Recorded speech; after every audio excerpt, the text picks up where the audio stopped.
ආයිබෝවන් ගොඩක් ආදරයෙන් පිළිගන්නවා මගේ channel එක බලන්න ආව ඔයාලා හැමෝම. අපි හදලා බලමු හොඳ hair mask එකක්. වෙරළු කොළ, කෝමාරිකා, කොහොඹ කොළ, කරාබු නැටි මේවා යොදාගෙන හොඳ hair mask එකක් හදාගන්න විදිහ අපි බලමු. මේවා ගෙදර අවටින්ම හොයාගන්න පුළුවන් ඉතා වටිනා ඖෂධ.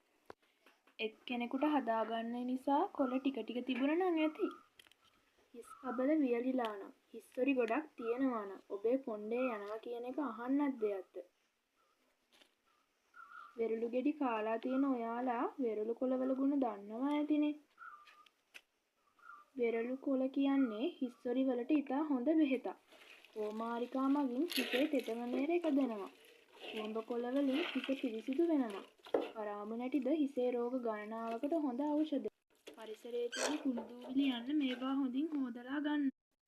මේ ඖෂධ බ්ලෙන්ඩර් කප් එකට දාලා වතුර අඬු කෝප්පයක් පමණ යොදලා හොඳින් බ්ලෙන්ඩර් කරන්න. ඔයගොල්ලන් රොඩු ගතියට අකමැති නම් රෙදි කෑල්ලකට දාලා පෙරලා ගන්න. හැබැයි මම නම් භාවිත කරන්නේ ඔය විදිහටමයි. මේවා ගානවා නම් සාමාන්‍යයෙන් උදේ වරුවේ පාවිච්චියට ගන්න. විනාඩි 20ක් පමණ හිටියනම් ඇති. ඔයාලට ෂැම්පු භාවිත කරන්න ඕන නම් භාවිත කරන්න. හැබැයි ෂැම්පු නොදා ඉන්න තරමට හොඳයි.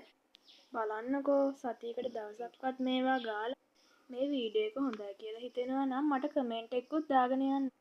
මගේ channel එක subscribe කරන්න. මේ වගේ වීඩියෝ එකකින් ආයෙ නැවත හමු වෙමු.